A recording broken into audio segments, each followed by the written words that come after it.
Hi guys, welcome down to your weekly roundup of everything to do with technology in golf. If you are new to the channel, make sure you hit that subscribe button, make sure you hit that like button as well. And as always, let me know what you think about everything discussed in today's video. And it's a bit of an on-the-road show this week, so I'm heading over to Ireland. I've just come back from Scotland, so I've not had a chance to actually get in the office and record this. So this is going to be on the road and in the airport. I've come to the very end of the airport, by the way.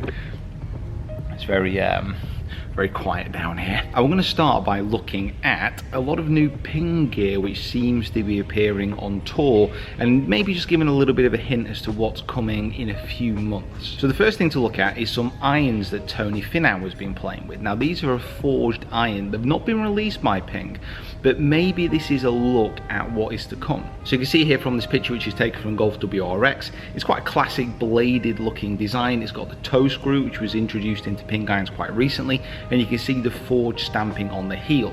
Now forged irons are something that Ping don't generally do. The last forged iron that they did was going to be the Answer iron, which by the way was a fantastic club, but it absolutely bombed. No one bought it because people don't associate Ping with doing forged clubs, plus it was absolutely ridiculously expensive. So it might be that Ping are thinking of bringing out a forged iron.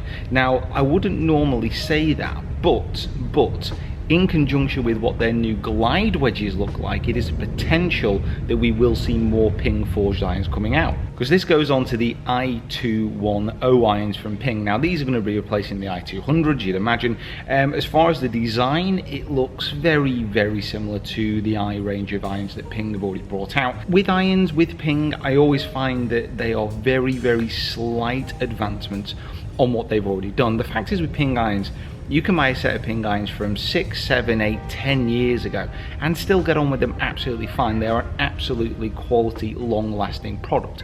No doubt about that. But if you just skip over this iron for a moment, even though it does look great, and I think ping irons in general, especially the new I range, do look really good, and you actually have a look at these glide wedges. So you can see these are the new glide wedges which have been brought out there in Bubba's bag a few weeks ago, and you can see that forged stamping. So Ping's glide wedges, the new ones, look like they're going to be forged, or at least they're going to offer that forged version, which again is interesting. The last time I was over at Ping, they were pretty adamant that their strength was in casting. I mean, they are probably the leaders in cast irons, you would say, because of the quality and because of the performance. Now if they're going to start venturing into more of that forged iron market, that puts them up against the likes of Mizuno, which have a legacy making those type of clubs.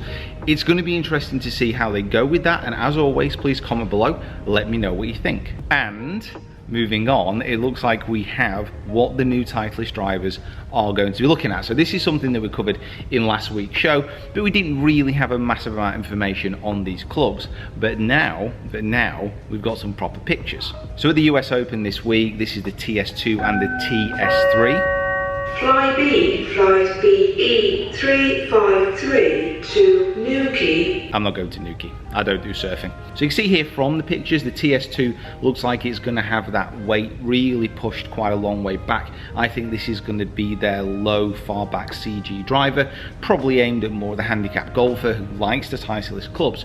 And I think the TS3, that's the one that's going to be the low spinner. Now it's interesting when you look at this TS3 driver, it actually looks a lot like the C16 concept driver that Titleist brought out last year and that a few players were using.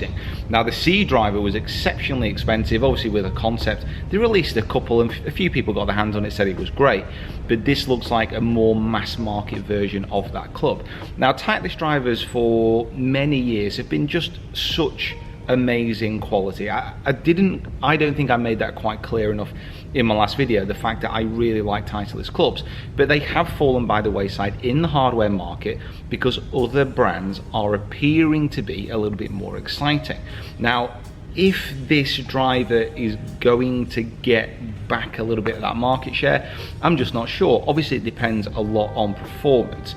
The one thing is, you would say about Titleist, they have a hardcore following of fans, and if they take this driver to heart and if they start to use it and start to get good results from it, then you never know. But I am yet to be convinced, without trying it, without seeing it, if it's going to get that real oomph of the market back. And I'm sure there's going to be loads of other stuff coming out of the US Open this week. But guys, make sure you hit that subscribe button, make sure you hit that like button as well. Follow me on my other social media platforms, and as always, comment below. Let me know what you think about everything that you've seen in today's show. Are you excited about the new pin clubs? Are you excited about these new Titleist drivers?